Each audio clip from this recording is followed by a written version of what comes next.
બેન આજે રાજકોટ બંધમાં સમર્થન મળ્યું શું આજ મારી બેન આશાબેન કાથર જે ટીઆરપી ગેમ ઝોનમાં ઓફ થઈ ગયા છે અને 1 મહિનો પૂરો થવા આવ્યો, છતાંય ગુજરાત સરકાર પાસે અમે ન્યાય માંગતા 1 મહિનાથી માંગીએ છીએ, છતાં હજી સુધી અમને ન્યાય તો જો કે મળ્યો નથી.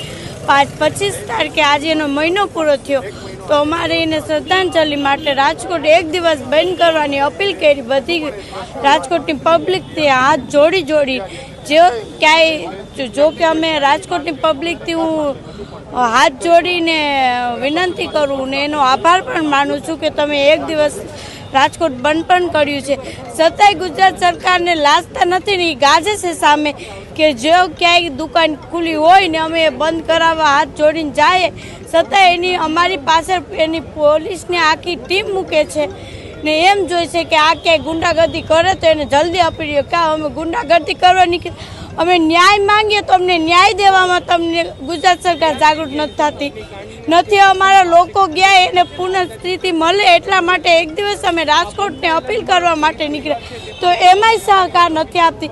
ગુજરાત સરકાર ખુદ એમ સમજે કે અમે જ છે ભગવાન, બીજું કોઈ છે નહીં, એનું કોઈ બગાડવા વાળું કોઈ નથી. પણ જ્યારે જનતા જાગૃત થાય ત્યારે ખબર પડશે, કેમ કે આવી ગુજરાત સરકાર અમારે ન જોઈએ, કેમ કે અમે અમારું વ્યક્તિ ગુમાવીને આજે 1 મહિનો થઈ ગયો, અમારો આખો પરિવાર 1 દિવસથી આજ લગ્ન હજી હોતું નથી, તો એ ગુજરાત સરકારને કંઈ ખ્યાલ નથી આવતો કે આ લોકો બિચારા પીડિત પરિવાર છે, રસ્તામાં ઉતરી ગયા તો એ લાજતા નથી ને ગાજે સામા ને જ્યાં અમે બંધ કરાવવા જાય હાથ જોડીને અપીલ કરવા જાય તો પોલીસવાળાઓને મોકલે.